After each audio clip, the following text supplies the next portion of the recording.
Vous êtes docteur, vous êtes originaire du Botswana, plus précisément docteur Matshidiso Moeti. Vous venez d'être élu à la tête de la direction régionale de l'OMS pour l'Afrique. Nous allons déjà vous demander quels sont les points qui ont joué en votre faveur. Merci. Je dois vous dire que vous êtes la première de me poser cette question. Bon, je crois que le fait que j'ai travaillé dans la santé depuis 35 ans et je travaillais au niveau international pendant 20 ans et j'ai eu aussi les opportunités de travailler à l'OMS, mais aussi à l'UNICEF et à l'ONU-SIDA, à tous les niveaux. Au niveau pays, j'étais représentante de l'OMS au Malawi, beaucoup plus au bureau régional et aussi au siège de l'ONU-SIDA. Et j'ai pu occuper le poste de directeur régional adjointe pendant 2 ans et demi à l'OMS. Donc je crois que le fait que j'ai travaillé dans plusieurs programmes, j'ai travaillé dans plusieurs organisations internationales qui s'occupent de la santé, j'espère que c'est ça qui a joué à... Ça a favorisé les choses. Je crois. Bon, mais c'est quoi le thème que vous avez eu à défendre dans le cadre de votre candidature à ce poste? Oui.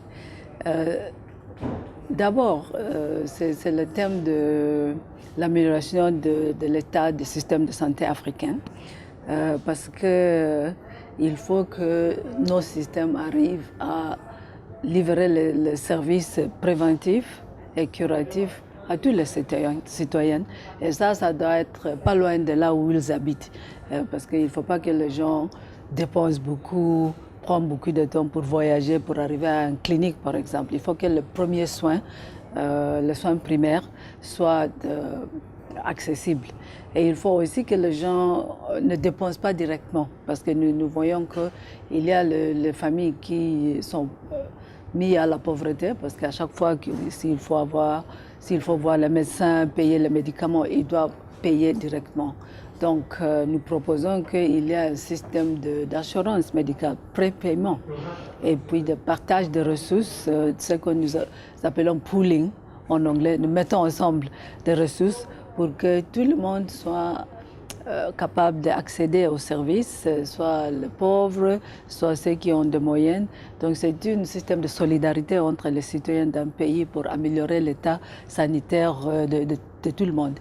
Donc mon première stratégie à promouvoir, c'est une stratégie que nous appelons la couverture sanitaire universelle, vraiment qui est basée sur l'équité, mais c'est stratégique aussi parce que nous trouvons aussi, nous regardons bien les données que l'état sanitaire de ceux qui sont pauvres et ceux qui habitent dans les milieux ruraux est plus mauvaise que par rapport à ceux qui sont un peu plus riches ou bien ceux qui sont dans les milieux urbains où il y a un peu mieux, où l'accès aux soins est mieux.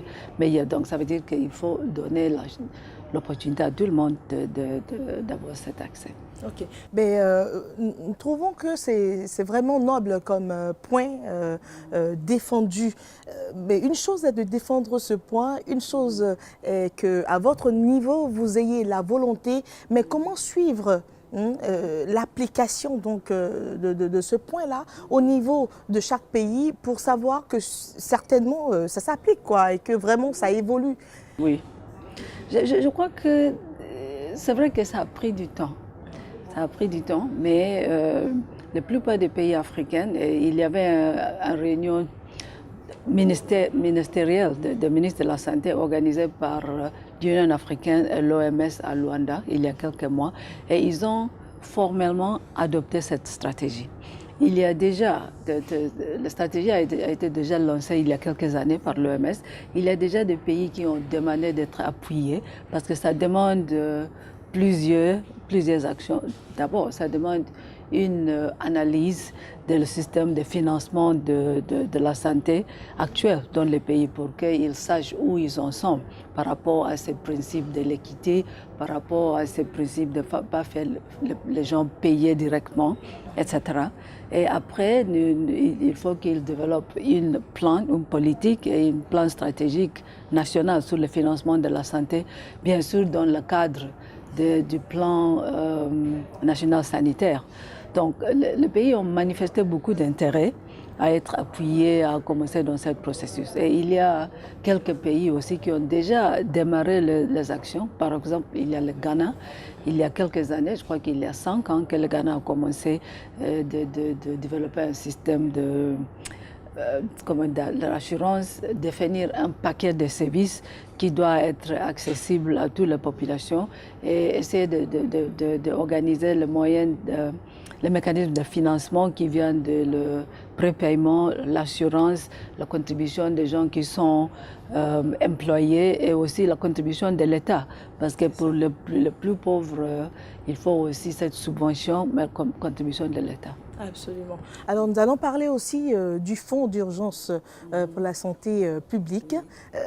Où est-ce qu'on en est et à quoi est-ce que cela va vraiment contribuer à l'amélioration de nos systèmes sanitaires? Je crois que le fonds, je vais dire d'abord que l'amélioration du système de santé est fondamentale. Et puis le fonds va augmenter ce que nous pouvons faire sur la base d'un système de santé bien fonctionnel. Parce que nous avons observé que s'il y a une urgence, s'il y a une épidémie ou bien les inondations, ça prend du temps, ça prend quelques semaines, parfois même quelques mois, avant que le fonds soit disponible pour les réactions. Donc l'idée de ce fonds, c'était d'avoir l'argent un peu contribué par les États membres et peut-être aussi par le partenaire international qui est là, qui est prêt. Donc si quelque chose se passe, nous devons faire une analyse très rapide de l'OMS basée sur les demandes du pays et avoir des moyens pour aller même étudier la situation. C'était ça plutôt l'idée. Donc je crois que le fonds peut marcher de façon complémentaire mais ça doit être basé sur un système un peu meilleur fonctionnel par rapport à ce que nous avons dans beaucoup de pays aujourd'hui. C'est ça. Alors avec l'existence de ce fonds déjà et toute la mobilisation de l'OMS, comment est-ce qu'on peut expliquer la manière dont nous avons été surpris par l'épidémie d'Ebola? D'abord, je dois dire que le fonds existe. Il y a quelques pays qui ont contribué, mais je crois qu'il y a lieu de mobiliser un peu plus le reste des pays à faire la contribution. Donc, et je crois que le problème de l'Ebola, c'est vrai qu'il y avait un problème de moyens. Je crois que nous étions tous surpris d'abord par le cas de l'Ebola en Afrique de l'Ouest. C'était inattendu par l'OMS, par le travailleur de santé international et aussi par les pays, surtout par les pays eux-mêmes. Donc ça a pris le temps pour que nous avons arrivé à bien comprendre l'ampleur de ce problème. Parce que je crois qu'au début, c'était un peu caché. Les gens n'étaient pas habitués. Il y avait un délai un peu long pour diagnostiquer, pour décider que c'est l'Ebola. Et je crois que nous pouvons aussi améliorer la façon dont les pays sont prêts à révéler qu'il y a un problème. Parce que les gens ont toujours peur que ça va avoir un impact sur le tourisme, etc. Sur comme nous avons bien vu. Après l'Ebola a été déclaré dans ces pays, il y avait les frontières qui ont été fermées, etc. C'est ce genre de réaction. Donc, je crois c'était un problème d'ajuster nos stratégies à la situation actuelle. Parce que ça a été un peu différent aussi. Normalement, dans les pays de l'Afrique centrale, où nous sommes un peu habitués à avoir les épidémies de l'Ebola, il n'y a pas de mouvement intensif comme apparemment il y a dans cette zone transfrontalière entre ces 3 pays. Et puis, je crois qu'on n'attendait pas que ça soit aussi grand, aussi prononcé. Aussi rapide aussi. Mais est-ce que ce n'était pas aussi une faiblesse? Parce qu'on a déjà eu des cas, 7 épisodes d'Ebola en RDC, qui est aussi en Afrique. Et si on a pu contenir ça en RDC, comment est-ce qu'on n'a pas pu vite utiliser les stratégies que la RDC avait utilisées pour rapidement C'est vrai. Comme j'avais dit, c'était inattendu. Et puis, le contexte était différent quand même. La façon dont les gens échangent entre eux dans ces communautés, dans cette zone, c'est un peu différent le cas de villages isolés en RDC ou bien même au Gabon. Je crois qu'il y avait ça d'abord. Mais je dois reconnaître que il faut absolument que la partie de communication avec la population, avec la communauté, essayer aussi de comprendre comment eux, ils voient ces malades qui sont en train d'apparaître dans les maisons. Ça n'a pas à être mis en œuvre dès que le début. Donc on avait affaire avec les épidémiologistes, etc., comme toujours, mais je crois que nous avons vu dans toutes les autres épidémies que les gens ont peur. Il y a la panique, il y a aussi un peu de conflit avec les travailleurs de la santé parce que les gens voient que vous prenez nos malades et puis ils meurent là-bas. Donc il n'y a pas la confiance de la population dans nos systèmes sanitaires. Et il y avait aussi le facette de comment nous traiter nos, comment on dit, les enterrements, comment ça, tout ça, parce que ce sont des gens très sensibles. Et arriver à convaincre les gens de changer la manière dont ils font ça, il a fallu vraiment avoir une communication très très forte. Ça n'a pas été le cas au début. Okay. Alors, supposons qu'aujourd'hui, d'ici quelques mois, et c'est ce que nous souhaitons, supposons qu'on arrive à éradiquer Ebola. Alors, comment est-ce qu'on peut se dire qu'on a fait l'expérience, on s'est préparé au cas où dans 10 ans, par exemple, cette épidémie pourrait refaire face. Dans 10 ans, comment est-ce qu'on pourrait s'en prendre à une telle épidémie encore? Non, je crois que nous devons tirer des leçons de nos expériences et nous devons vraiment garder ça jusqu'à la prochaine expérience. Donc ça veut dire que la bonne documentation est très, très importante. Et nous devons, en attendant, améliorer la façon dont les pays sont préparés pour des urgences et des épidémies. Ça veut dire que chaque pays doit avoir son plan, son stratégie qui doit être un peu vivant. Ça veut dire que s'il y a quelqu'un qui écrit dans le plan d'avoir un rôle, il doit être là. Ça ne doit pas être quelqu'un qui était là il y a 3 ans, maintenant il est parti ailleurs et quand quelque chose arrive, nous trouvons que voilà, la situation a changé. Donc il faut continuer à mettre à jour tous ces plans-là. Il faut de temps en temps, comme on dit, simulation. Oui, une épidémie de telle et telle pour voir si le système est capable de répondre. Il faut améliorer nos systèmes de surveillance, d'alerte, nos laboratoires pour faire le diagnostic, etc.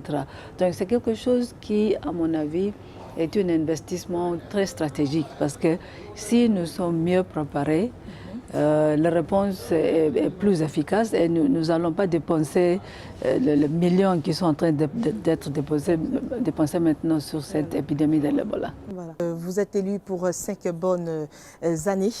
Des défis particuliers qui vous tiennent à cœur pour finir? Je crois que c'est plutôt le financement de la santé en Afrique, le fait que nos ressources humaines ne sont pas suffisantes dans beaucoup de pays africains, donc nous devons vraiment appuyer nos pays d'abord faire le plaidoyer très fort pour l'amélioration de le financement de la santé en Afrique. Et puis après aussi aider les pays à faire de bonnes stratégies sur comment utiliser même les moyens qui sont disponibles aujourd'hui pour bien avoir et distribuer les ressources humaines qui existent pour éviter par exemple que la plupart se trouvent dans le lieu urbain. Et il y a un vrai problème, crise même, de la disponibilité des ressources humaines dans le milieu rural. Okay. Merci. Je rappelle que vous êtes docteur Matshidiso Moeti. Vous êtes originaire du Botswana. Vous êtes nommé donc pour les 5 années à venir au poste de la direction régionale de l'OMS pour l'Afrique. Merci de nous avoir accordé cette entrevue. Merci à vous. Et bonne chance pour votre mandat.